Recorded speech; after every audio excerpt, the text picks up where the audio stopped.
Yeah, Mukhtar Solo on the beat. Beat Halifa M Sharif DM. Huta Arewa, a zika zango ke gaisuwa. Ayya rayuwa, yan mata daina yaudara. Yan mata kin cuce mu kin kwashe yan kuɗin mu kin saka mu rijiya. Yan mata kin cuce mu kin kwashe yan kuɗin mu kin saka mu rijiya. Ina tunani dare da rana na samu mai kula da ni. Cikin mafarki dare da rana tunanin watsai da ni. Masoyiya ce nake nema wadda za ta zauna da ni. Na kwashe dukkanin kararori na baiwa mai kula da ni. Fatima ta shigo cikin rayuwata dan ta faɗo da ni. Ta sani na faɗa a haukar da babu mai magani. Fatima ta shigo cikin rayuwata dan ta cutar da ni.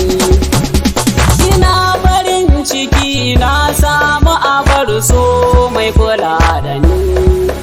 Gata ta shigo rayuwata burin ta cutar da ni.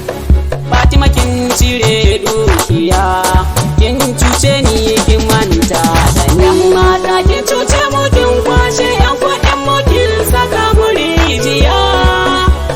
Ni Halifa labari zan baku, yarda ta cutata ni.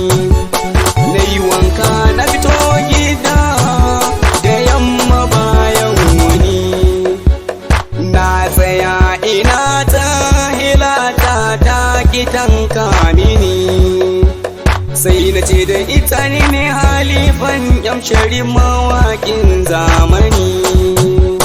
Sai ta ce da ni na wuce da ajinka a wannan zamani.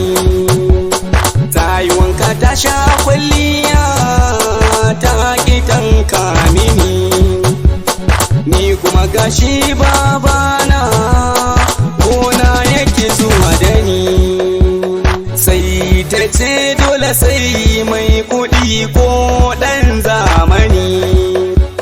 Sai na ce da ita gobe da safe ta tuna mini. Na bata da kuɗin baba na fati kin cutar da